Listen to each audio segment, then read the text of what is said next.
All right, let's go ahead and get started. So today's reading was silence.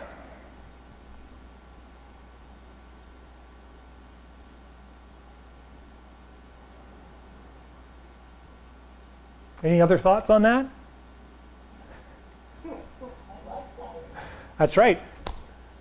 So this time of year especially, things are winding down, and a lot of the birds are missing. There are not nearly as many birds as there were, or if you're in an area where they're migrating into, then you may be getting more of them. But things have quieted down. Things are calming down in our nervous system because of the change from summer to winter, and so we're going through that period where the body is drawing in and settling down, and so we've really got to kind of look at making sure that we remain flexible, that we remain open, and that we remain fluid through this changing period.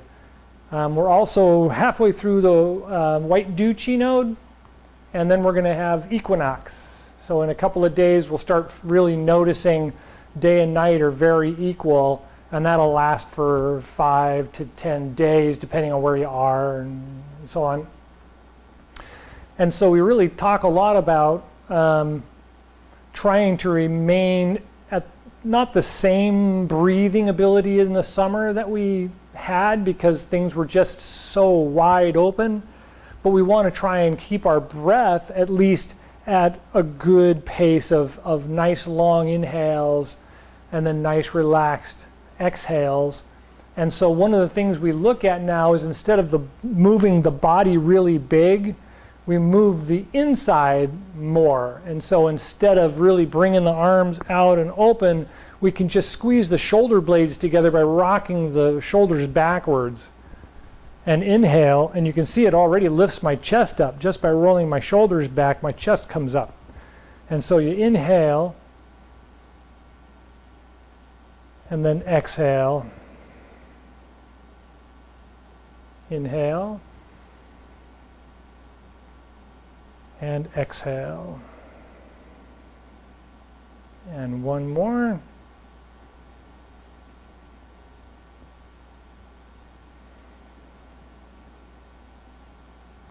Good. So what you may notice when you do that is it also arches the lower back all by itself.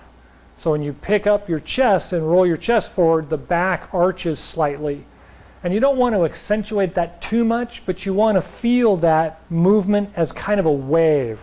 And a wave moves up the back and then down the back as you make that movement.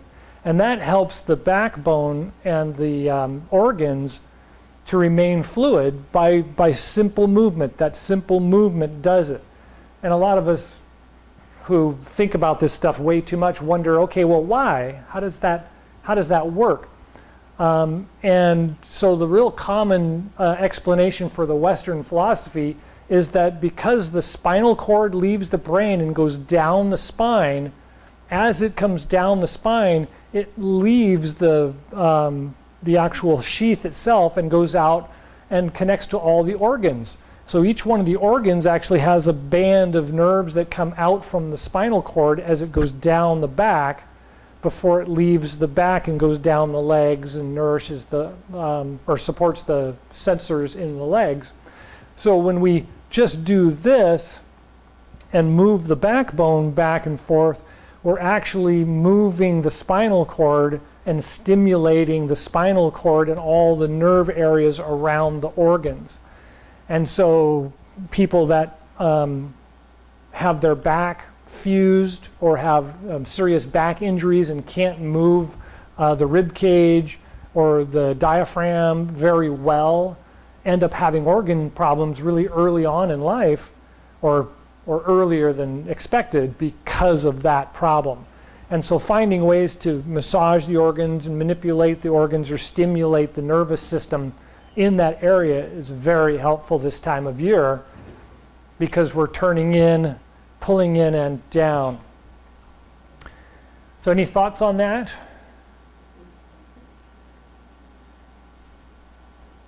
No? Okay. Diet is starting to change a lot. Obviously, the things are getting cooler around us. We can start having a little bit more warming foods, but not a lot right now, but a little is good. Still staying up on having foods that have a lot of moisture in them. So all of the berries, all of the melons are all really good and will be good for the next month at least as we move into Halloween, really, because then it's pumpkins. We start moving to squash, from melons to squash. So really good this time of year. Not too many strawberries, but strawberries are really good. Pears this time of year are really good, both the Asian pear, the Bartlett kind. But because we don't want a lot of heating in the body, if you're having some residual heat from the summer, peel the pears, even the Asian pear. Just take the skin off. The skin itself actually is heating or warming, where the body is cooling or neutral, depending. So those are really good. Apples, of course, are good. Most of the time for all the fruits, peeling them this time of year is good. You don't have to peel everything, but it's helpful. Also, quick pickling. Anybody know what quick pickling is? No?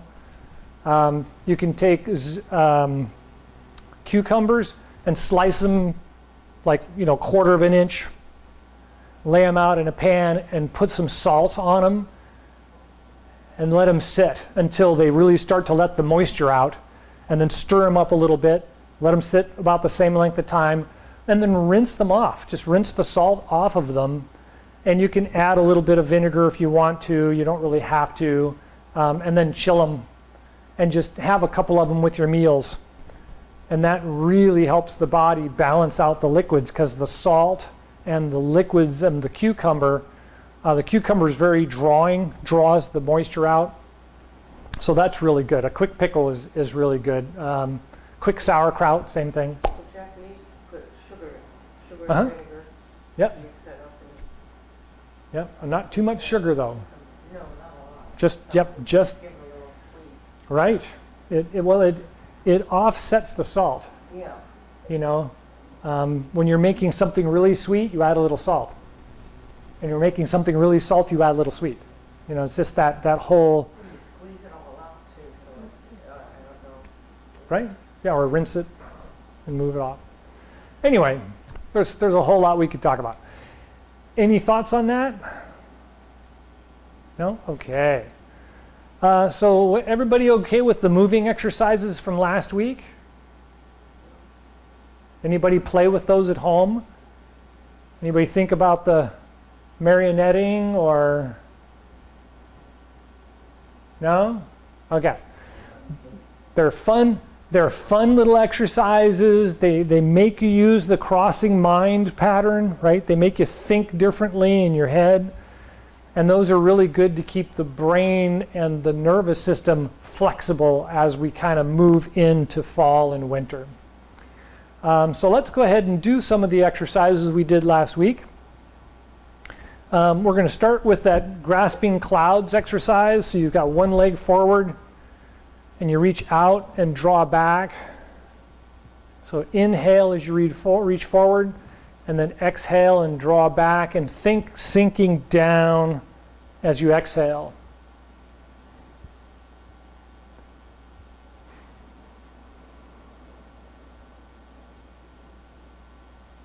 Good, and then switch feet.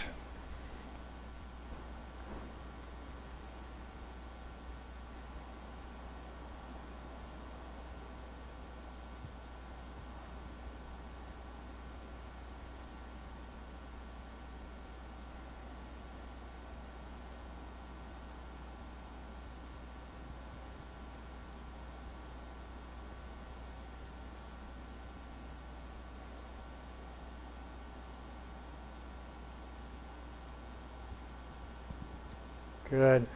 And then turning the prayer wheel. Obviously the feet are a little bit wider so we can bend down as far as we can comfortably. And you want to pull in and up, and then down and out, and then reverse it. We're just going to switch back and forth. So come out and up, and in and down, and then switch and come back up in, and reach out and down, and then out and up, and in and down. Good. And then we're going to keep going with that. So out and up and in and down. Out and up, in and down.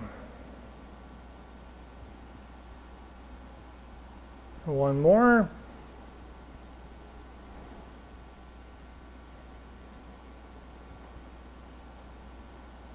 Good, and then relax. So then from the standard standing position, we want to think about that 3 gates exercise. And this time, instead of just going in and out, we're going to roll the hands back and out. And so we should roll the shoulders when we do.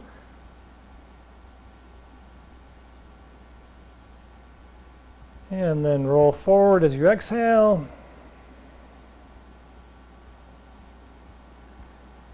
And don't forget to roll the feet out and roll back, or arch the back and roll the shoulders. And then roll the feet in, straighten the back, round the shoulders. One more.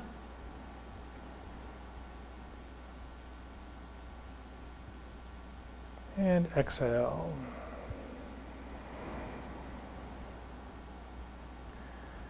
And then from the standing position, first moving gong, roll back.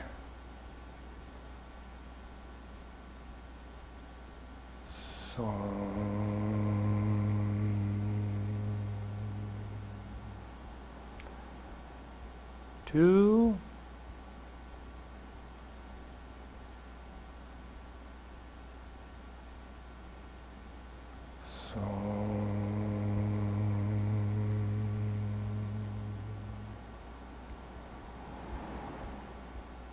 Three.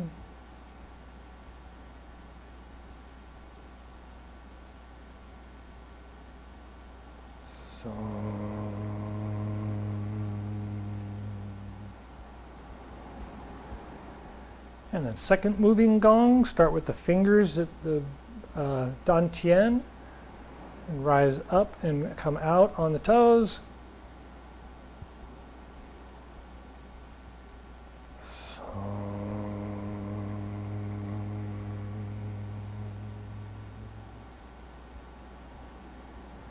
Two.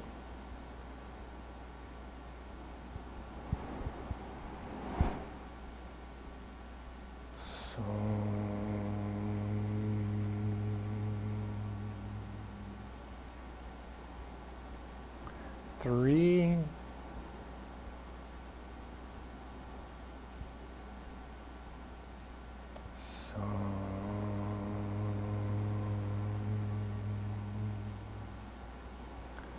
And then reverse directions, pull back and come out and around. So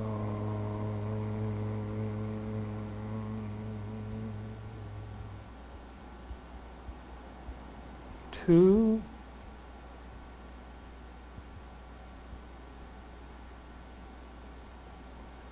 So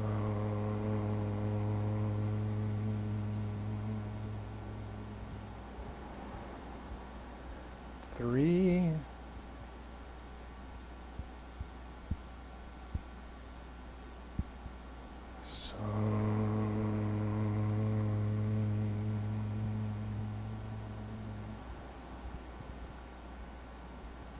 And then return to the standing position. Belt gong, start on one side, come across the front, rolling the feet from that side to the other side, and then out to the front, rolls back on your heels, and roll from right side to left or from left to right, depending on which way you're going. And come back to the toes. 2.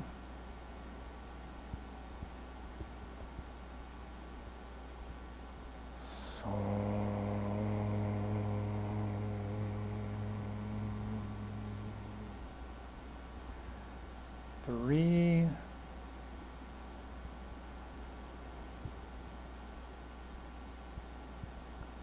4.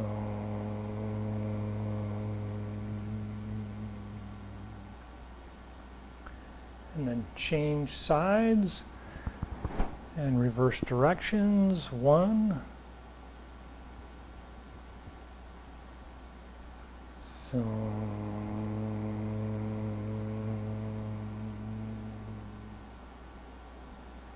2.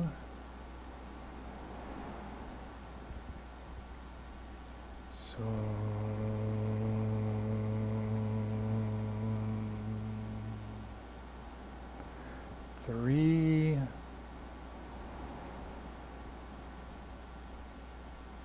4.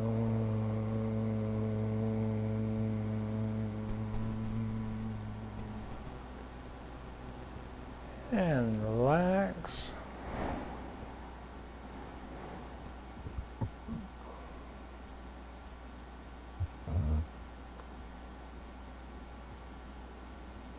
All right. Any thoughts about the exercises? How's that feeling? Everybody good? Okay. So this time of year, as we've talked about already, a lot of this idea of the energy moving in and condensing and flowing down to connect to the feet is indicative of the idea that the liquids in the body are very viscous in the summer to help vent the heat and to keep our balance. But in the wintertime, they thicken in order to keep the heat in. And so we want to make sure that we've gotten rid of the summer heat before that closes down, or we'll have a trapped heat problem for the wintertime, which of course will cause problems in the spring. And so one of the things that we talk about in that is that kind of loose, shaky kind of thing, or that, wobbly kind of practicing with letting things go and getting rid of stuff. So this is also a great time of year that you clean the crops because you've already done the harvest. You clean up the house because you're going to be living in the house more during the winter than the summer. And so that's that editing time. We talk about, time to get rid of the superfluous stuff.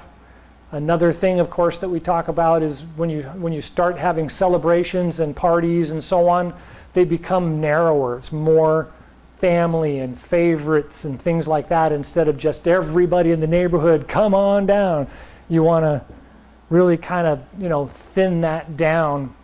And for those of us that are very quiet and independent, this is a really good time of year to reconnect to people that mean something to you. I sent Liko a birthday wish because it's that time of year for him. I need to connect to people. I made sure to, put that on my calendar so I could make that connection. So that's a good thing to think about this time of year as well. It releases heat. In the Chinese philosophy or in the Asian philosophy, in the Western philosophy, we don't even think about it. It's like, well, what does that mean? It releases heat. So when we talk about heat, we talk about passion, love, energeticness, all that stuff is heat. And so when you have a lot of people around in the summertime, it's great. There's a lot of heat. Everybody's happy. Everything's working. Everybody's flowing. But if we get into the fall and the winter time, we can make a connection or reconnect with family or close friends for a very short period of time, and that just reconnecting with somebody helps to get the heat out of us and out of them and let it just dissipate.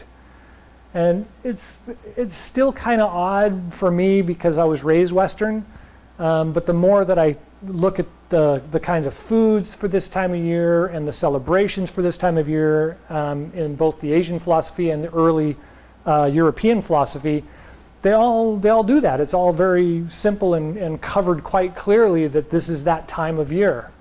You reconnect, you distribute. There's a lot of that all happens. And so it can help to move the heat out or get the heat to move a little bit so you can find it to let it go or to, edit it, as it were be, or maybe. Sorry, that was a segue there. Any other thoughts? Sir, please. You might have noticed it before, and from a total common sense probably. But, when we talk about eating, and with exercises, do you eat before we exercise, or, when we're doing these movements, do we eat a little, and then let that energy, or do we really wait until we're done, and then we eat? Right, good question. So the question is, do we eat before we exercise, or do we eat before we do Qigong? Do we wait till after? It really depends on your health. So in a lot of cases, the average person, you eat, you rest, then you meditate or exercise. And then shortly after the rest or exercise, you have a little bit of food to just re-stimulate the system. And depending on how much exercise, so like during the summer, we get a lot of exercise in. And so afterwards, we want to kind of eat a little bit, and then a little bit more, and a little bit more, and a little bit more until we're full. And then we want to cut it off, and then let that settle out. When we do Qigong, or we're doing something like Tai Chi, where it's very, very focused on the energy moving in the body, you don't want to eat a lot afterwards, but you should eat a little bit, because you've done enough to get the energy to circulate in the body, and your body needs the sugars and the proteins in order to stabilize and keep everything together. So in a lot of cases, just like exercise, you don't want to eat a lot before you do anything. You want it to have a little space for it to settle down in the system before you go exercise. People that have diabetes will tell you, you eat something, you've got to kind of let it settle, because the sugars spike and then drop. And so you've got to kind of let that settle out before you go and do something. And then afterwards, you've got to have some sugars because your balance is back out of whack again. So that's actually a macrocosm of the microcosm that happens in all of us, right? And so we want to follow that to some degree. I found that when I was younger, that people like me that are very sensitive to stuff react like people that have these illnesses, but we don't show any of the true signs of the illness. And so if we just look at the way they're supposed to be doing things and kind of just pare that down to what we like or do, it works. It works really well. If you're really young, you can get away with eating and swimming, So it's that same thing. Does that answer the question okay? Yeah, actually, because I noticed that after a year, because I try not to eat before I come here, and then I feel really good, and I go back and eat a full lunch, and I don't feel good.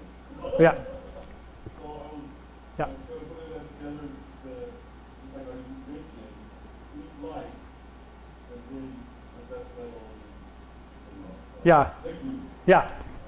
Yeah, that's another important thing about this time of year is our sensations are more obvious, right? Because we've moved from energy out here to energy in here. And so it's a lot easier for us to be able to take a couple of bites and think, was that enough? Take a couple of bites, is that enough? And so that kind of falls on that same line of just eat a little bit and wait a minute, and then eat a little bit and wait a minute, Somebody that sits down to a big plate of food and just keeps eating even though they think they're full or feel like they're full because, well, the plate's still got food on it. It's those that, half an hour down the road, they're like, oh, what did I do, And so now is that time of year to okay, a little bit. How's that feel? Feels good. Okay, well, that's enough for right now. Come back to it in a half an hour or something like that. All right. I think we are pretty much out of time. Let's do the closing exercise. Chi Gung. Sit Sit down a little bit so you can really feel the feet connecting to the ground. This time of year, we can feel the breath coming through the toes and then coming up the back. So it comes up the front of the legs to the knees and exchanges to the back, comes up the back. And then as we exhale, it comes down the front of the body like cool water running off the front of the body, and then down the front of the legs till the knees, and then it rolls down or back to the calves and goes down the heels and goes out the heels into the ground. So when you inhale, think about the toes. And when you exhale, sit down on the heels.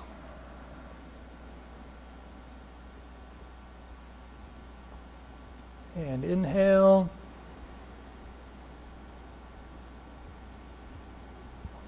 And exhale. And then turn the palms out. Inhale, rise up. So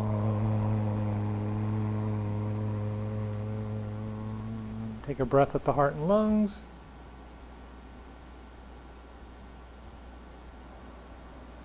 And again at the Dantian and Mingmen.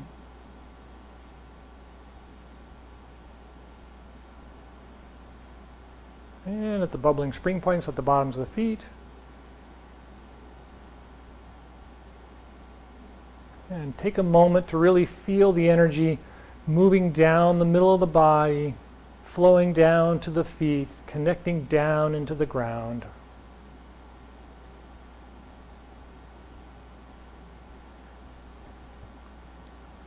And again, palms out, inhale, rise up.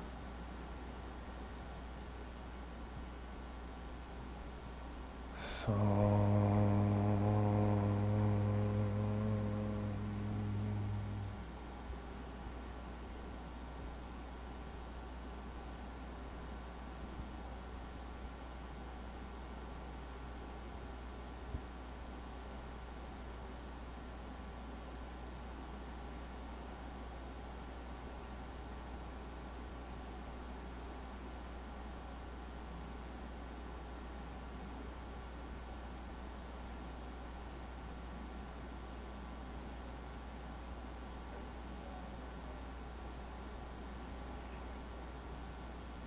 and one more.